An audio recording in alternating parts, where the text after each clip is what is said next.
En général, un projet, comment naît un projet? C'est la question qu'on se pose.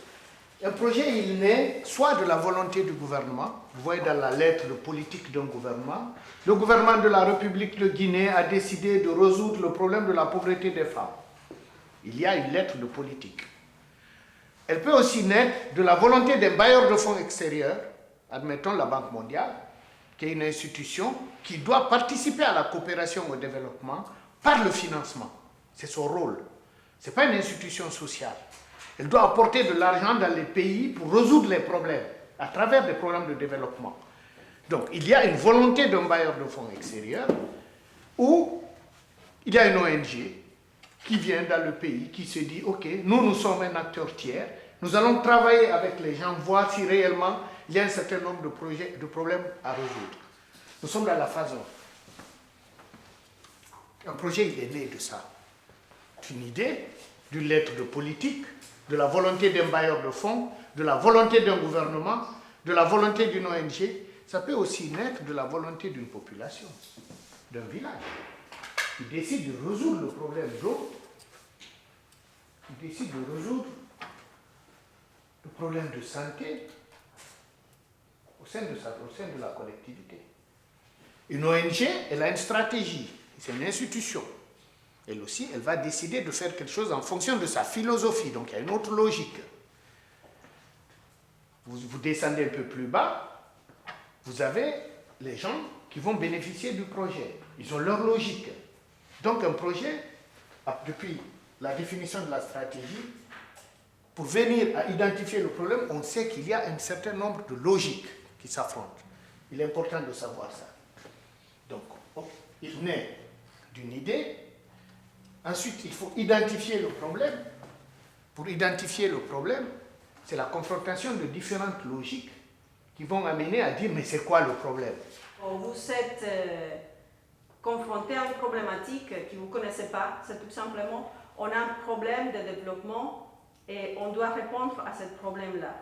Pour cela, je vous demande, ou la personne qui est votre chef, n'importe qui, va vous demander d'utiliser une méthodologie qui puisse être facile à comprendre, qui soit logique et qui soit facile après de reproduire dans un autre contexte, pas en termes de contenu, mais la méthodologie en elle-même.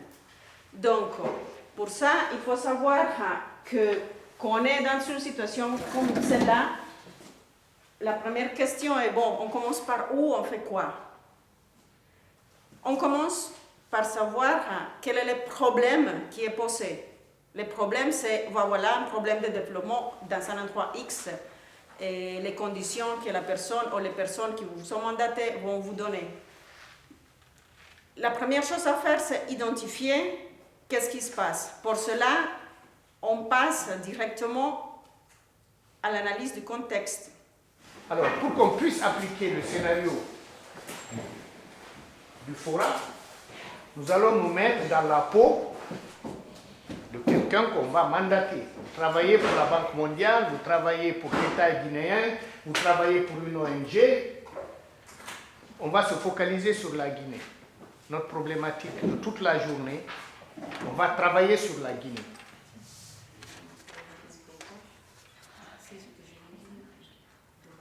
Donc, pour arriver à la finalité de notre projet, ça veut dire savoir qu'est-ce qu'on va faire.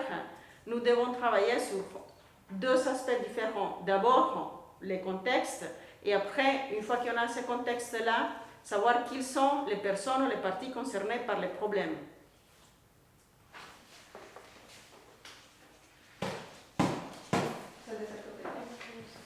Représentants ou leur organisation. Est-ce que vous parlez des organisations de quel type d'organisation?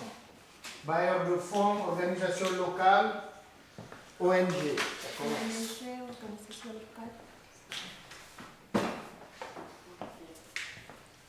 Les marchands, les vendeurs, commerçants. Vous faites ce tableau où on a fait tout le processus d'identification des acteurs. Maintenant, il faut les classifier en fonction, de l'ordre d'implication.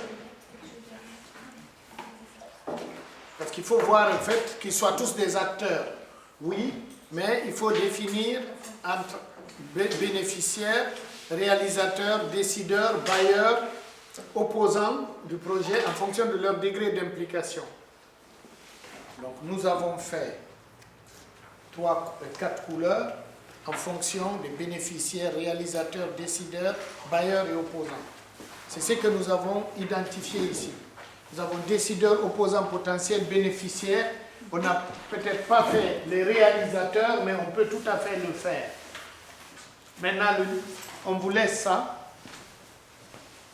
Vous devez, vous, en fonction de ce que vous imaginez, vous, par catégorie, venir coller sur un des acteurs. Celui qui aura le plus de post-it, le nombre de post-it définit le degré d'implication. Bien fait. Une fois qu'on a réuni les acteurs, ou les représentants potentiels de ces acteurs, en leur disant qui va participer dans ce projet, en fonction de leur degré d'implication, on devrait arriver à la fin à obtenir quelque chose comme ça, où les acteurs sont clairement définis en fonction de leur degré d'implication. Ensuite, il faut discuter de leur degré d'implication. Quel va être le degré de l'implication du ministère de l'Environnement dans ce projet? Mais dis-moi, Alpha, il n'y a pas un risque justement de ne pas avoir identifié quelqu'un d'important Oui. Merci de l'avoir fait. Le but de ça, c'est dans cette démarche encore de voir si effectivement, parmi ces gens, cette fois je ne les ai pas enlevés, parce qu'une fois qu'on va rentrer dans la problématique, qu'on va parler du problème, des causes du problème, peut-être que ces acteurs-là, qu'on avait négligés dans le processus, reviennent comme étant des acteurs importants en fonction d'un degré d'implication qu'on n'avait pas prévu. Finalement, Ouais. une des questions fondamentales qu'on se posera ici, c'est celle-là. Quels sont les intérêts de chaque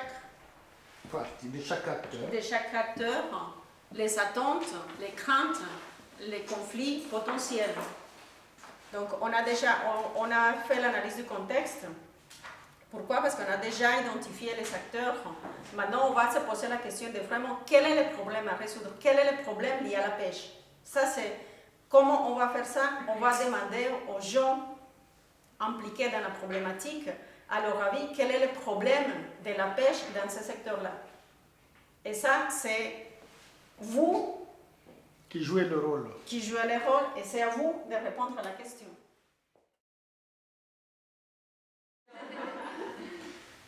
L'exode rural, c'est conséquence.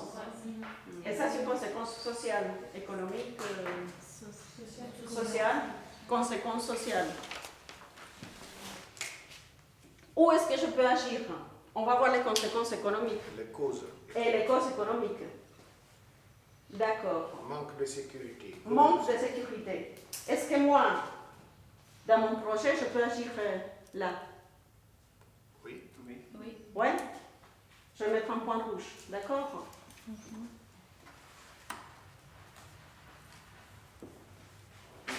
En se posant la question si je peux agir, je veux essayer d'éliminer toutes ces conséquences qui sont négatives pour la population. Et c'est comme ça que dans mon esprit, je vais améliorer leurs conditions de vie, et je vais améliorer les pratiques ancestrales, la pêche, etc. Ça dépend du projet. Donc, on a fait, alors on continue, globalisation. Malheureusement, on ne peut pas faire grand-chose. Je vais l'éliminer, parce que c'est un peu trop gros là. Quel est le but de faire ça?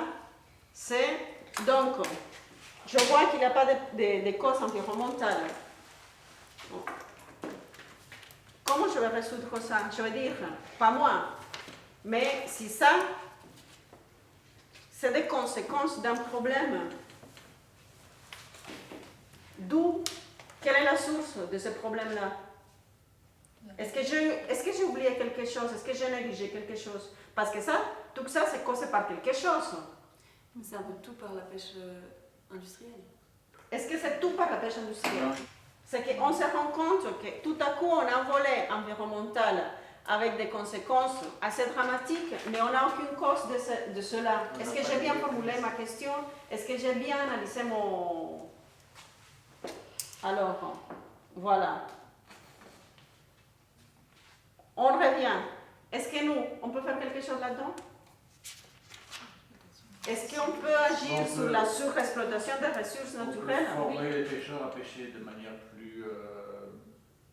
On peut mobiliser le peuple pour leur expliquer. Voilà, par exemple. Mobiliser le peuple. C'est pas forcément une action de changer ou d'interdire, ça peut être dans la sensibilisation. Je veux dire comme ça. On peut agir dessus. La On question peut vraiment expliquer. qu'on se pose, c'est est-ce qu'on peut agir dessus? Oui, on peut. Ok. Dans cette caisse, cet espace-là vide, alors notre problème, finalement, quel est le problème? On va dire que notre problème à ce stade-là, c'est diminution, disparition de la pêche artisanale. D'accord? Pourquoi je fais ça? Parce que en formulant cela, je vais reformuler la finalité de mon projet, donc l'objectif général. Si je dis par exemple, ça peut changer entre temps, on va dire comme ça. Je dis, ok, il y a une diminution de la pêche artisanale, ça, c'est quelque chose de négatif, c'est un problème. Alors, dans mon projet, je veux dire quoi? Amélioration, augmentation, quelque chose qui va transformer ça dans notre esprit, une solution. Donc, vous voulez agir sur la pêche artisanale et sur l'amélioration des conditions de vie des populations. Ça, c'est deux termes qui doivent, entre guillemets, c'est pas obligatoire, mais qui doivent apparaître dans la finalité. D'accord? Après, comment les formuler, c'est à vous de le faire. Mais d'un côté, on améliore un peu la condition de vie de la population grâce à l'amélioration de la pêche artisanale. Voilà. C'est les conséquences que ça va avoir Voilà. dans le projet. Voilà. Mais du coup, est-ce qu'on est obligé de le mettre dans la finalité? Oui. Oui. D'accord. Pourquoi? Parce que la finalité doit être quelque chose quand même d'assez bien formulé, de manière positive. C'est ce que vous voulez. Le problème, il y a une diminution, une dégradation des conditions de vie. Votre projet vise à améliorer les conditions de vie grâce au soutien ou au développement ou à l'amélioration de la pêche artisanale.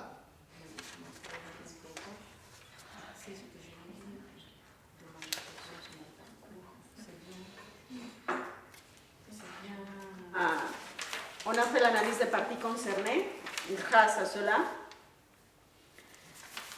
entre hier et aujourd'hui, on a fait l'analyse des problèmes, ce qui nous a permis donc de bien cibler la finalité de notre projet. Et maintenant, on va passer à la formulation des objectifs. L'économique, c'est lié à l'équipement, à la manière, tout ça, à la technologie et tout. Ensuite, vous avez le savoir-faire. Il est, en fait, dans la sphère sociale. Parce qu'on est quand même dans des sociétés traditionnelles. Ensuite, vous avez les ressources qui sont dans l'écosystème. Donc, quand vous réfléchissez, jusque-là, vous avez cadré votre lunette d'observation. Ça, c'est l'objectif, la finalité. Maintenant, dans la finalité, il y a des paramètres. Et chacun des paramètres de la finalité doivent être un objectif clair pour que vous puissiez le mesurer. C'est pourquoi l'idée de dire au début, on agit sur quoi? Vous avez dit, on agit sur les équipements. Les équipements, c'est quoi? C'est la pirogue, c'est les filets de pêche. Donc, après, vous dites, mais la discussion qui se passe là, il y a qui dit, mais il y a quand même l'environnement, l'écosystème. Donc, il faudrait qu'il y ait un autre objectif par rapport à régler le problème de l'écosystème. Vous aurez formulé 3 objectifs qui sont en lien, ou peut-être que ce n'est pas 3, il faut 4 ou 5. Maintenant, une fois qu'on a défini les objectifs, nous avons appliqué la matrice Fora du cadre logique. Cette matrice Fora du cadre logique, elle se présente comme ça. On va mettre l'objectif ici. Ensuite, on va définir les activités pour chaque objectif. On va faire les résultats attendus. On va faire les indicateurs. On va faire les risques. Hypothèse de risque que ça ne se réalise pas. Ici, on a pris comme finalité, ça c'était le titre de notre projet en fait. Projet d'amélioration des conditions de vie de la population de la Basse-Guinée par la revalorisation de la pêche durable. Ça c'est notre vision. Par quoi? Par 3 objectifs que nous avons nous-mêmes définis.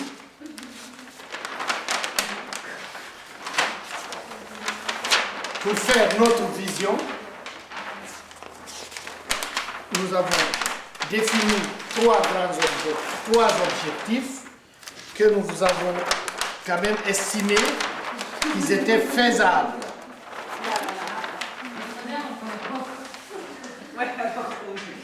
Oui?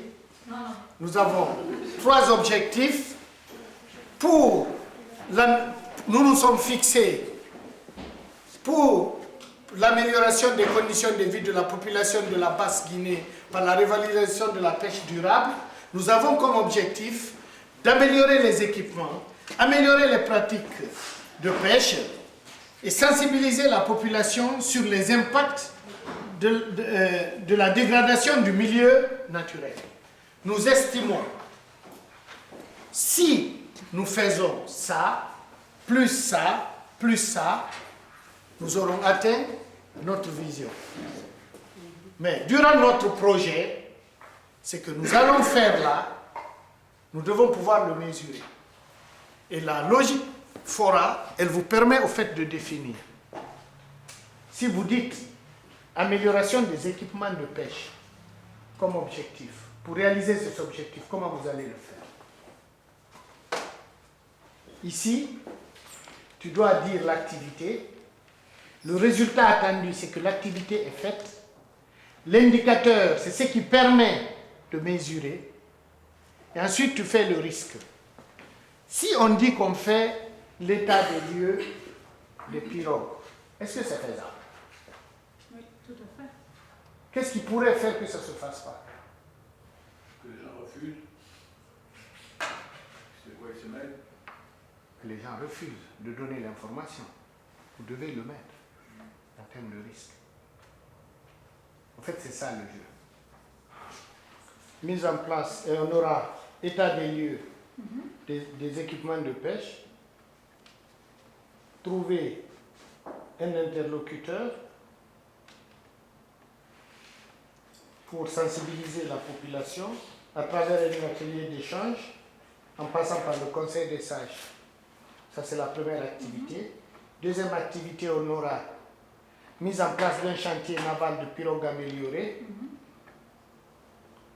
à travers une identification des lieux de localisation du chantier naval en passant par une étude d'une pirogue écologique adaptée au contexte du milieu, former des constructeurs de pirogues, sélectionner les formateurs. Oh, je repose la même question que tout à l'heure. Est-ce que si je fais l'état des lieux, il est fait? Oui. D'accord? On a des données fiables. Si je fais les chantiers navals,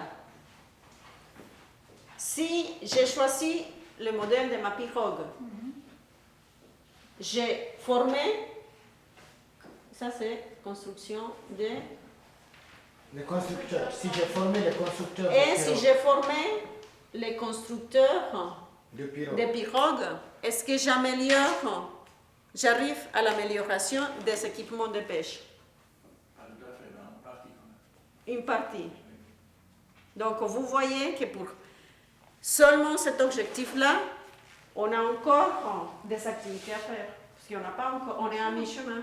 C'est pourquoi on dit, tu peux appliquer le cadre logique à n'importe quoi. Si tu es capable de te poser les questions de cette manière-là, oui, tu peux l'appliquer. Planification par objectif, approche qualitative, à travers un cadre logique, qui est logique parce qu'il y a une cohérence entre le problème, les objectifs pour le résoudre, les activités, les indicateurs, les ressources, c'est très logique. Voilà. Donc ces 2 journées jusqu'à aujourd'hui, c'était de nous amener, c'est le plus gros boulot au fait qu'il faut faire. Le faire en immersion, parce que vous êtes rendu compte que je peux vous donner ce cours en 2 heures de temps, en vous racontant tout, mais c'est moi qui raconte. Je ne vois pas avec quoi vous attirer. L'idée, c'est que maintenant, quand on arrivera à la fin de demain soir, vous allez vous-même nous fabriquer un cadre logique. Hein. C'est ça l'évaluation. Chacun de vous devrait réfléchir sur une finalité, un objectif avec des indicateurs, nous faire quelque chose, ne serait-ce qu'une idée. Ça sera au moins la manière de savoir si vous avez compris la chose.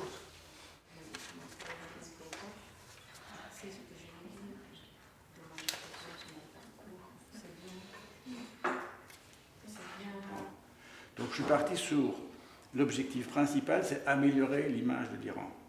Et je me retrouvais donc face à des étudiants qui auront entre 20 et 25 ans, du 2e cycle.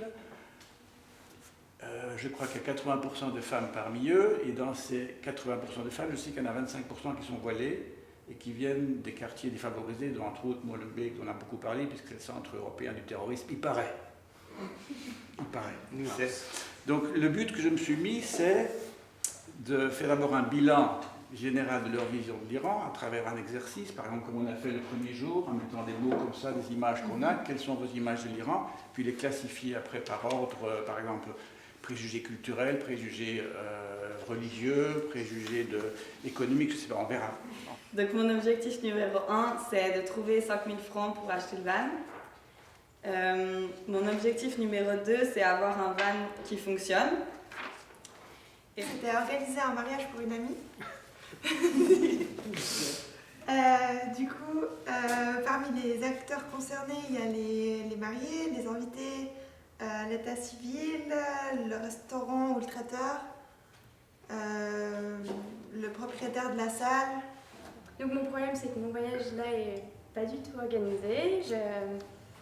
Je sais pas où je vais aller. Mon passeport n'est pas du tout à jour. J'ai pas de vaccin contre la fièvre jaune et j'ai pas de matériel, j'ai pas de billet d'avion. Donc, moi, la finalité du projet ici aujourd'hui, c'est de faire en sorte que d'ici l'automne 2016, ASF soit reconnu comme ayant le meilleur cours de Fora ici à Genève. Pour l'activité, donc la première serait d'acheter un carnet de route avec les billets d'avion. Donc le résultat, ce serait effectivement que j'ai acheté tout ça. L'indicateur serait les factures. Et le risque est que j'ai pas assez d'économies pour m'acheter des billets d'avion.